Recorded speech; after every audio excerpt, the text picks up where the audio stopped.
नमस्कार, आप देख रहे हैं इंडिया न्यूज। आपके साथ मैं हूं रचना बंसल। बहुत बहुत स्वागत है आपका हमारे खास प्रोग्राम में। दीपोत्सव के मौके पर हर जगह खुशी और उल्लास का ये मौका है। हालांकि कोरोना ने इस उल्लास को थोड़ा कम जरूर किया है, लेकिन इस बार दीपोत्सव पर सैकड़ों साल बाद दुर्लभ संयोग बन रहा है। क्या है ये दुर्लभ संयोग और कैसी रहेगी आपकी ये दिवाली? आपकी राशि पर पड़ने वाले असर से लेकर दीपोत्सव के हर खास मौके पर खास पूजन का मुहूर्त भी आज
मौके पर हर जगह खुशी और उल्लास का मौका है। कोरोना काल के बीच पड़ने वाला दीपोत्सव इस बार बेहद खास है। दीपोत्सव पर सैकड़ों साल बाद ग्रहों का अद्भुत संयोग बन रहा है। धन और ज्ञान का कारक बृहस्पति ग्रह अपनी स्वराशि धनु और शनि अपनी स्वराशि मकर में रहेगा, जबकि शुक्र ग्रह कन्या राशि में रहेगा। ज्योतिषविदों का कहना है कि दिवाली पर ऐसा संयोग 499 साल बाद बन रहा है। इससे पहले ग्रहों की ऐसी चाल 1521 में देखी गई थी।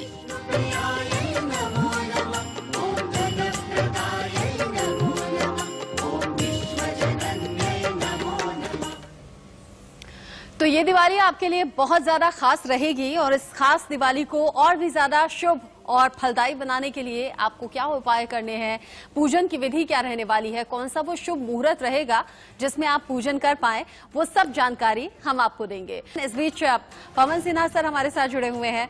सर, दिवाली की बहुत बहुत शुभकामनाएं आपको। और हमारे दर्शक ये जरूर जानना चाहेंगे आपसे कि इस दिवाली शुभ मुहूर्त क्या रहने वाला है, कैसे पूजा करें, क्या पूजा का विधि विधान हो, क्योंकि हर कोई चाहेगा दिवाली पर लक्ष्मी का आगमन हमारे घर हो। बिल्कुल। उससे पहले मैं एक चीज जरूर कहना चाहूंगा और कि आपको और इंडिया न्यूज के सभी लोगों को दीपावली की हार्दिक शुभकामनाएं। और आपके माध्यम से जिस प्रकार से जागरूकता समाज में फैलाई जा रही है वह एक बहुत अच्छी मुहिम है, वो सफल हो। आप सभी लोगों को पुनः बहुत शुभेच्छा। और जो दीपावली का मुहूर्त है उसमें दो मुहूर्त होते हैं दीपावली के। एक संध्याकालीन मुहूर्त होता है और एक रात्रिकालीन मुहूर्त होता है। दीपावली की पूजा हमेशा स्थिर लग्न में ही करनी चाहिए।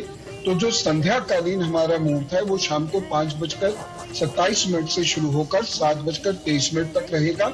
और रात में जो सिंह लग्न का मुहूर्त होता है वो 14 नवंबर की रात को 11:58 से शुरू होकर 15 नवंबर की सुबह 12:32 यानी 34 मिनट तक रहने वाला है। और इसी समय में जब साधना और सिद्धि या अपने इष्ट को प्रसन्न करने के लिए जो लोग प्रार्थना करते हैं तो 11:38 से लेकर 12:32 के बीच में वह प्रार्थना शुरू करके और सुबह तक वह उसको निरंतर कर सकते हैं। तो ये विशेष मुहूर्त हैं। इन मुहूर्त का ध्यान रखकर ही पूजा करें तो अच्छा है। लक्ष्मी पूजा हमेशा स्थिर लग्न में ही करनी चाहिए, चाहे व्यापारिक प्रतिष्ठान की हो चाहे घर की हो।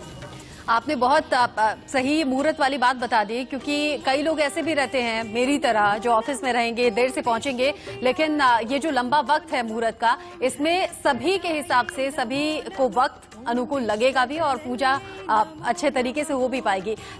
सर, आपने मुहूर्त का जिक्र किया, आपने बताया कि हनुमान जी की पूजा का आज क्या महत्व है। लक्ष्मी पूजन, गणेश पूजन हम सब जानते ही हैं, बचपन से सुन रहे हैं कि दिवाली के दिन खास इनके पूजन का महत्व होता है। लेकिन पूजा के वक्त हम पूजन सामग्री में क्या कुछ इंक्लूड करें, क्या क्या रखें, और पूजा का सही विधान जरूर हमारे दर्शक जानना चाहेंगे।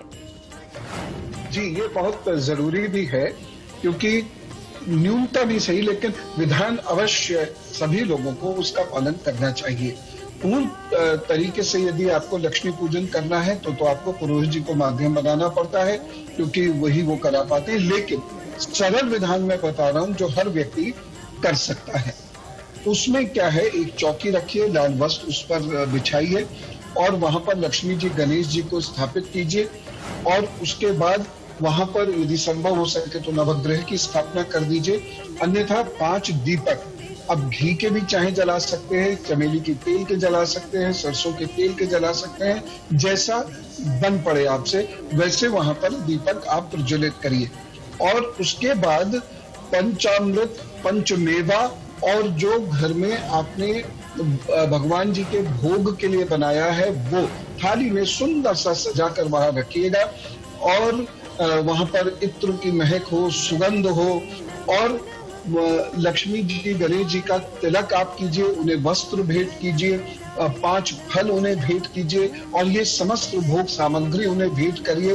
और फिर सामने बैठकर थोड़ी देर उनका ध्यान करें, ओम लक्ष्माय नमः का जप करें, एक माला गंग गणपताय नमः का जप करें, और उसके बाद लक्ष्मी गणेश जी की आरती करें। और जब आप आरती करें तो संभव हो सके तो शंख अवश्य बजाएं।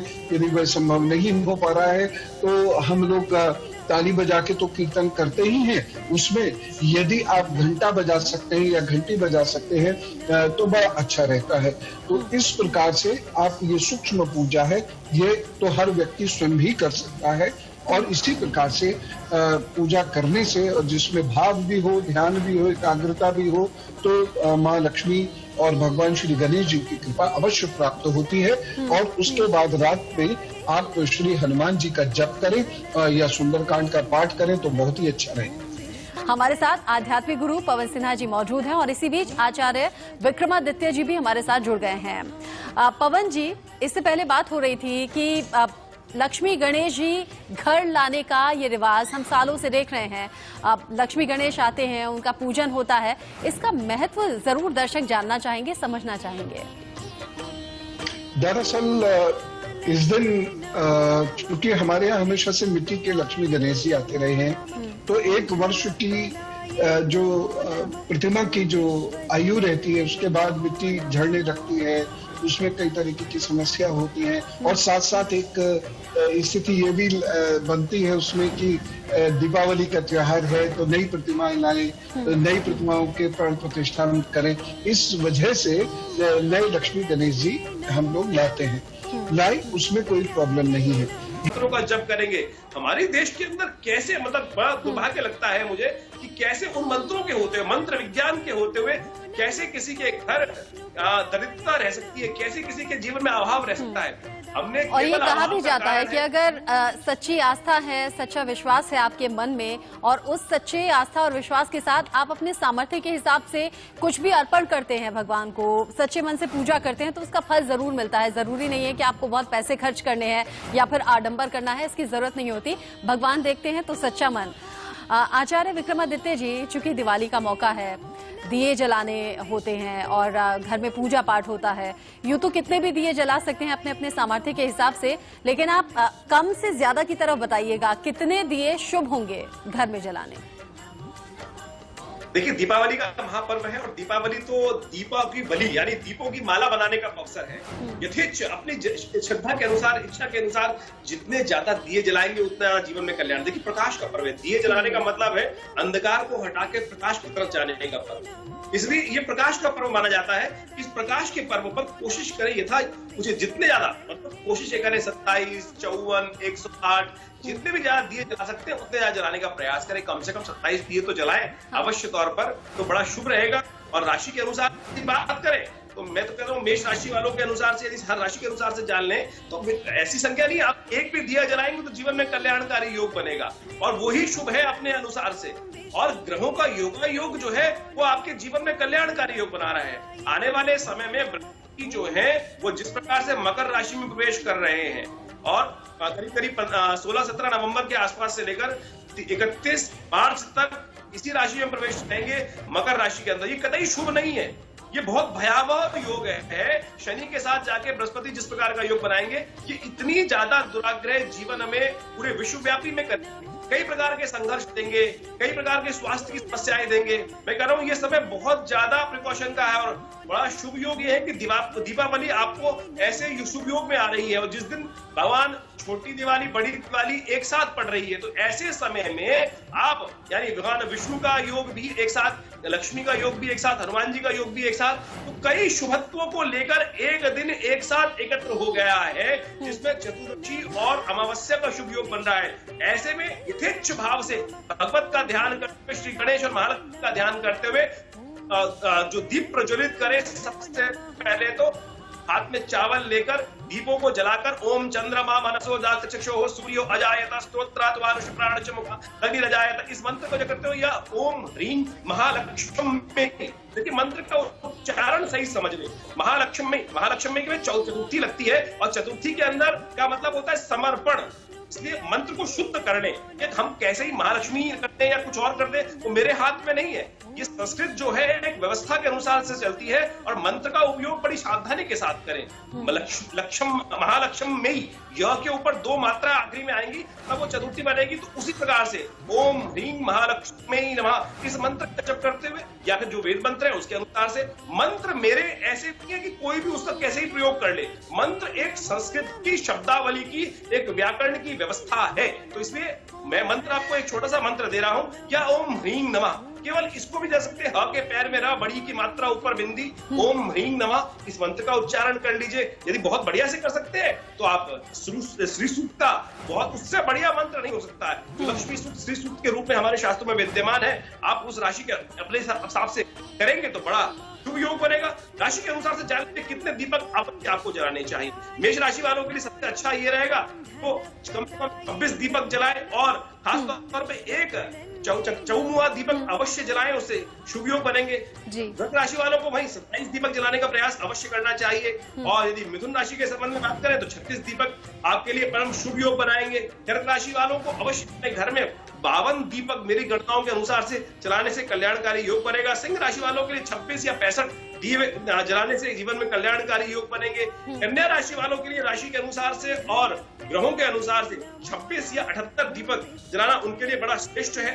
तुला राशि वालों के लिए 27 दीपक श्रेष्ठ रहेंगे और वृश्चिक राशि वालों के लिए दीपक 13 या 108 के रूप में दीपक जलाएं, उनके जीवन में कल्याणकारी योग बनेंगे। धनु राशि वालों के लिए 26 दीपक राशि के अनुसार से श्रेष्ठ दिखाई देते हैं। मकर राशि वालों के लिए 36 दीपक, कुंभ राशि वालों के लिए भी 36 दीपक और मीन राशि वालों के लिए 26 दीपक जलाना उनकी राशि के अनुसार से परम श्रेष्ठ और कल्याणकारी योग। अलग अलग राशि के हिसाब से आपने बताया कि कितने दिए जलाना शुभ होगा और मंगलकारी होगा, लेकिन कई बार कंफ्यूजन इस बात को भी लेकर रहता है गुरु पवन जी कि ऑफिस भी है, दुकान भी है, घर भी है, शुभ मुहूर्त के चक्कर में कहाँ पूजन पहले हो, कहीं छूट ना जाए, इसकी व्यवस्था कैसे हो, बहुत संक्षेप में आपसे जानना चाहूंगी क्योंकि वक्त कम है।